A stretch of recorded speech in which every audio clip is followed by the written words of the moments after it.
Compte rendu de la 5e réunion du Conseil de ministres.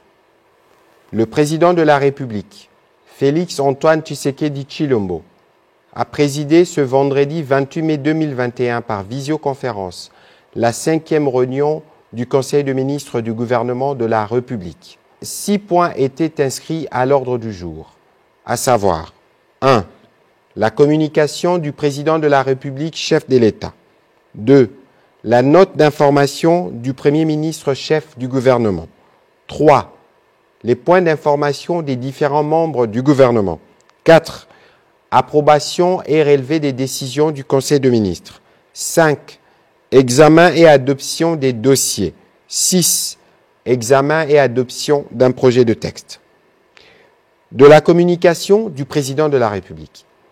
La communication du président de la République, chef de l'État, a porté essentiellement sur la situation qui prévaut dans le Nord Kivu, marquée depuis le 22 mai dernier par l'éruption du volcan Nyiragongo et ses conséquences. Fort touché par ces drames, le président de la République, qui a interrompu son séjour à l'étranger pour suivre de près cette situation, a demandé au gouvernement de redoubler d'efforts pour une meilleure prise en charge de la situation humanitaire. Il a exhorté à poursuivre les efforts pour préserver la sécurité et le bien-être de la population sur les différents lieux d'accueil. En outre, il a instruit le gouvernement à mettre fin à toute forme de tracasserie telle que dénoncée par les populations en cours des déplacements sur les différents axes dans la province du Nord Kivu. Tous ceux qui seront désignés comme responsables de ces écarts seront immédiatement et sévèrement sanctionnés. Il a formulé les vœux de voir le gouvernement créer un service public de protection civile et de prévention de catastrophes pour permettre à la République d'avoir le cadre approprié qui lui permet de prendre des précautions en amont et d'orienter ses interventions sur le terrain. À propos des risques qui pèsent, notamment sur le lac Kivu, il a chargé le ministre des Hydrocarbures de tout mettre en œuvre pour entrer en contact avec l'opérateur désigné devant entamer les travaux de dégazage du lac Kivu et du golfe de Kabuno. Sur le plan sécuritaire, le président de la République, chef de l'État, commandant suprême de forces armées de la République démocratique du Congo et de la police nationale congolaise, a salué les efforts constants de nouvelles autorités militaires dans les provinces de l'Ituri et du Nord Kivu pour vaincre l'ennemi. Il a demandé au gouvernement de saisir le Parlement pour obtenir la prorogation de 15 jours de l'état de siège permettant à nos officiers de continuer les déploiements de leur plan. 2. De la note d'information du Premier ministre chef du gouvernement. Pour sa part, le Premier ministre chef du gouvernement a centré sa note d'information sur la gestion par les gouvernements de l'éruption volcanique du Nyiragongo. De manière chronologique, il a rappelé chaque action entreprise par le gouvernement depuis la survenance de cette catastrophe le samedi 22 mai 2021 dans la soirée. De la décision d'activer le plan de contingence au soir de l'éruption à celle de déplacer provisoirement les habitants des quartiers faisant partie de la zone rouge de la coulée des laves, le Premier ministre chef du gouvernement a évoqué l'impératif de sauver les vies humaines qui a guidé depuis le début chaque action du gouvernement. C'est ainsi qu'il a délégué, dans les 24 heures qui ont suivi l'éruption, une délégation gouvernementale de 7 membres pour suivre de manière spécifique chaque question et faire une évaluation détaillée avec les autorités provinciales en vue d'une réponse adaptée aux besoins. Dans cette mission interministérielle, chaque ministre avait des devoirs à accomplir. Le ministre de la Santé publique, Hygiène et Prévention devait faire le point de la situation sanitaire globale et proposer des mesures urgentes. Le ministre de la Recherche scientifique s'est quant à lui appesanti sur la question de la gestion de l'Observatoire volcanologique de Goma OVG, la prise en charge de ses agents ainsi que l'acquisition des matériels permettant une surveillance plus étroite du volcan. Le ministre de la Solidarité et Affaires humanitaires a fait les points sur la situation de prise en charge de victimes, notamment l'enterrement de morts que le gouvernement voulait digne. Le ministre de l'Intégration régionale a pour sa part fait part des contacts pris avec les pays voisins pour la gestion des conséquences de cette crise. Les ministres de l'Industrie, de l'Agriculture, ainsi que celui de l'enseignement supérieur et universitaire ont participé à cette mission d'évaluation et de réconfort comme membres du gouvernement originaire de cette partie du pays. Avant de clore sa note, le Premier ministre chef du gouvernement a tenu à rappeler que l'éruption du Nyiragongo n'a aucun point de similitude avec les éruptions précédentes. On sait qu'elle est survenue sans aucun signe précurseur. C'est ce qui justifie notre décision conjointe avec les autorités locales d'évacuer la population vers les zones qui ne sont pas exposées. Entre-temps, au-delà des moyens que le gouvernement a mis à disposition pour la gestion de cette crise, le Premier ministre chef du gouvernement a soutenu avoir activé le cadre de concertation humanitaire pour mieux évaluer les besoins et orienter l'assistance de partenaires. Le gouvernement a pu, en un temps record, avec l'apport de quelques partenaires et de la société civile de Goma, ouvrir le tronçon routier qui relie Goma à Rutshuru pour permettre d'assurer non seulement l'approvisionnement en denrées alimentaires, mais aussi les déplacements des habitants de la zone rouge vers Rutshuru. Dans le même ordre d'idées, des fonds ont été débloqués pour la réhabilitation du site de Bouchara de la Régie des Eaux qui a été endommagé par la lave. Dans les mêmes registres, des efforts sont en cours pour la réhabilitation du réseau électrique qui paralyse le fonctionnement de la principale station de pompage d'eau dans la ville de Goma. Enfin, le Premier ministre a réitéré l'engagement du gouvernement de continuer à suivre de près, avec les autorités provinciales et les experts de l'Observatoire volcanologique de Goma, l'évolution du comportement du volcan. Entre-temps, la sismicité et la déformation du sol observées jusque-là indiquent la présence de magma sur la ville de Goma avec une extension sur le lac Kivu. Par conséquent, l'hypothèse d'une nouvelle éruption à terre ou sous les lacs n'est pas encore totalement écartée. Point 3, point d'information. Le vice-premier ministre, ministre de l'Intérieur, décentralisation, sécurité et affaires coutumières, a fait l'état du territoire national dominé par la gestion de l'éruption volcanique du Nyiragongo et des réactions que cela a suscité à travers tout le pays. Il a aussi abordé le point relatif à la poursuite de l'état de siège dans les provinces de l'Ituri et du Nord Kivu. Abordant les autres points de sa communication, le vice-premier ministre, ministre de l'Intérieur, a souligné les mécontentements croissants de la population de Kinshasa sur la persistance de la carence en eau potable fournie par la Régie des eaux.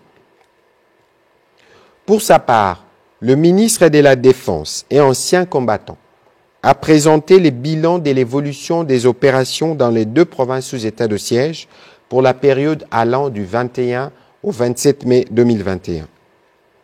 2 éléments ADF ont été neutralisés, 2 autres de groupes armés et 22 autres ont été capturés.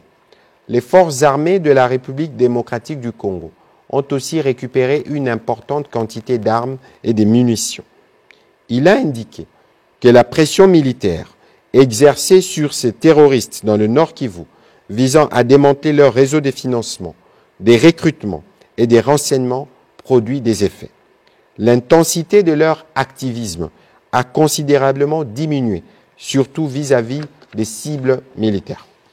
Dans le cadre de la poursuite de la collaboration entre les armées de la République démocratique du Congo et de l'Ouganda, une délégation d'officiers ougandais a brièvement séjourné à Beni le 25 mai 2021 pour un échange de renseignements avec leurs homologues congolais, et ce, conformément au mécanisme régional défini par les pays signataires.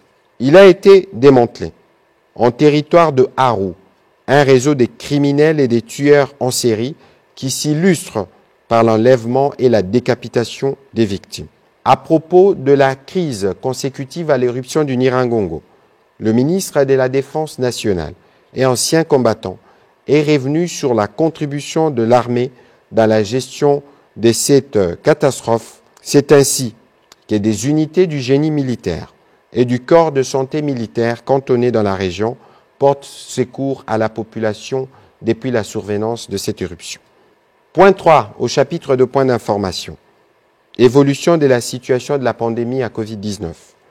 La vice-ministre de la Santé, Hygiène et Prévention a fait le point de l'évolution de la situation de la pandémie. Elle a noté une légère progression des contaminations et une démotivation des prestataires qui, à ces jours, accusent des arriérés de paiement. Intervenant à ces sujets, le président de la République, chef de l'État, a chargé le Premier ministre de réunir dans les meilleurs délais les comités multisectoriels de riposte et de régler les problèmes posés par les prestataires. Il a demandé au ministre de la Santé de proposer des mesures pour renforcer l'application stricte des gestes barrières. Invité à participer à ces conseils de ministres, le gouverneur de la Banque centrale du Congo a, au point 4, fait point de l'évolution du marché des changes ainsi que de biens et services au cours de la période du 20 au 27 mai 2021. Sur le marché des changes, il s'est observé une stabilité avec un taux de dépréciation de 0,7% à l'indicatif et de 0,06% au parallèle. Sur les marchés de biens et services, le rythme hebdomadaire des formations des prix inférieurs s'est établi à 0,10% à la troisième semaine du mois de mai, en ralentissement comparativement au taux de 0,12% enregistré à la deuxième semaine du même mois. Quoique stable, l'économie congolaise demeure vulnérable aux éventuels chocs tant internes qu'externes. La pérennisation de la stabilité requiert la mise en œuvre de certaines mesures dans la poursuite de l'application du pacte de stabilité, la réalisation des engagements pris dans le cadre des négociations du programme avec le Fonds monétaire international et la Banque mondiale et le respect strict du plan de trésorerie du secteur public. Le gouverneur de la Banque centrale du Congo a annoncé l'aboutissement des discussions avec le Fonds monétaire international en vue de la conclusion d'un programme à moyen terme qui permettra, après son approbation par le conseil d'administration, l'octroi d'une facilité élargie de crédit sur 3 ans estimée à 1,5 milliard de dollars américains. Point 5. Approbation d'un relevé des décisions du Conseil de ministres. Le Conseil de ministres a adopté le relevé des décisions prises lors de la 4e réunion tenue le vendredi 21 mai dernier. Examen et adoption des dossiers. Sur ce point, le premier point a porté sur l'évaluation et le suivi des mesures pour la mobilisation accrue des recettes de l'État. Le ministre des Finances a salué l'aboutissement des discussions avec le Fonds monétaire international. Les crédits qui seront dégagés, soit 1,5 milliard, permettront d'assurer, d'une part, un appui à la balance de paiement et d'autre part, des appuis budgétaires. L'absorption de ces montants en 7 tranches sera conditionnée par une revue semestrielle devant permettre aux deux parties de faire le point sur la bonne gestion des ressources mises à disposition. En outre, ces programmes prévoient l'accompagnement des efforts de mobilisation des recettes internes, y compte des réformes de la fiscalité, notamment sur la TVA, les exonérations et les recettes non fiscales. Il prévoit aussi, enfin, l'amélioration de la gouvernance et de la transparence dans les secteurs extractifs. Le ministre des Finances a aussi annoncé, dans le cadre du programme des relances de l'économie mondiale consécutif à la crise à Covid-19, l'octroi d'une enveloppe de 1,5 milliard de dollars à la République démocratique du Congo Ici, il faut saluer le leadership du président de la République, Félix Antoine Tshisekedi, en tant que président de l'Union africaine pour avoir pesé dans les débats, notamment au sein du G20, pour obtenir un certain nombre de facilités pour les pays africains. À terme, la République pourra donc mobiliser 3 milliards de dollars. Il a aussi salué la tendance haussière des recettes publiques mobilisées par les régies financières, particulièrement la Direction générale des impôts, DGI, la Direction générale de douane et axes, DGDA, et la Direction générale de recettes administratives, juridiques et domaniales, DGRAD. Spécifiquement pour la DGDA, elle a connu une régression de ses réalisations par rapport à ses prévisions à cause de la paralysie des activités économiques due à l'éruption volcanique du Nyiragongo. Le ministre des Finances a annoncé, à la suite de l'exhortation du Premier ministre chef du gouvernement, faite aux membres du gouvernement au terme du dernier Conseil de ministres, sur l'objectif primordial des mobilisations des recettes publiques, la signature à l'initiative de son collègue des affaires foncières d'un arrêté interministériel pour la bancarisation de toutes les opérations immobilières. Le Premier ministre chef du gouvernement en a aussi profité pour saluer les efforts de ministre des Affaires foncières, de l'urbanisme et de l'habitat et a invité les autres membres du gouvernement à emboîter le pas.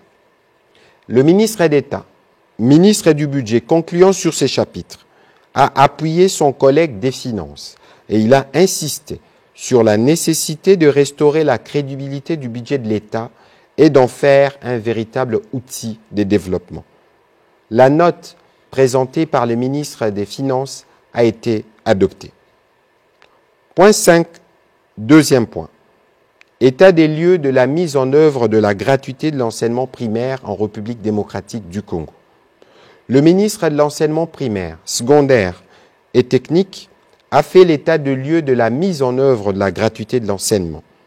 Il a informé le Conseil des mesures urgentes qu'il a prises, notamment la suspension du secrétaire général de l'enseignement primaire, secondaire et technique, de la nomination d'un nouveau directeur général du service des contrôles et des paies des enseignants, SECOPE, et du recours à l'inspection générale de finances pour auditer le travail qui a été fait précédemment et ainsi mettre fin à tous les soupçons de corruption qui ont failli entacher la portée de cette initiative salutaire pour l'avenir de nos enfants. Un débat s'en est suivi dans le souci de renforcer son action pour la réussite de ce programme pilier du quinquennat. Le dossier présenté par le ministre de l'Enseignement a aussi été adopté. Point 6, enfin, examen et adoption d'un projet de texte. La ministre d'État, ministre de la Justice et garde des Sceaux, a présenté au gouvernement le projet de loi portant prorogation de l'état de siège dans les provinces de l'Ituri et du Nord Kivu. Après débat et délibération, ce projet a été adopté. Prenant la parole pour leur conclusion, le président de la République, chef de l'État, a exhorté les membres du gouvernement à la solidarité et à la suidité au travail, principalement dans la gestion de la crise qui sévit à Goma.